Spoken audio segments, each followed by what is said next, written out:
Alors, on va s'intéresser aux cibles qui ont été frappées. Merci de nous avoir rejoints, Laura Pouget. Cible militaire, cible stratégique, mais également cible en haut du pouvoir à Téhéran. Que visait l'État hébreu cette nuit ? Les frappes israéliennes ont touché la capitale, Christophe, Téhéran, ainsi que l'un des principaux sites nucléaires du pays, l'usine d'enrichissement d'uranium de Natanz, située ici au centre. Cette installation a été touchée plusieurs fois selon les médias d'État et gravement endommagée selon l'Agence internationale de l'énergie atomique.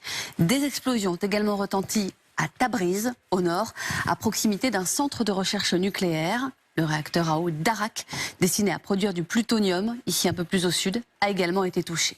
Des complexes de fabrication de missiles ont aussi été visés, comme le site de Parchin, ici au sud-est de Téhéran, celui de Bit-Kaneh, un peu plus à l'ouest, et celui de Kermanshah, plus au sud, ici. Également attaqué, le complexe de Sharad Shahid Malati, à proximité de Téhéran toujours, où vivaient de hauts commandants. Selon l'armée israélienne, 200 avions de combat sont intervenus pour mener des dizaines de frappes en plusieurs vagues avec un total de 100 cibles dans tout l'Iran. Et parmi ces cibles, Laura, des cibles humaines, le pouvoir à Téhéran. Les frappes sur Téhéran ont ciblé et tué Hossein Salami, le chef des gardiens de la révolution, connu pour être l'armée idéologique du régime. À la tête de l'organisation depuis 2019, il apparaissait régulièrement à la télévision iranienne pour menacer Israël. Vous le voyez ici, en octobre dernier, mis en scène en train d'ordonner le lancement d'une attaque de missiles contre l'État hébreu. Un autre haut commandant des gardiens de la Révolution, le général Gholam Ali Rachid, a péri dans les frappes.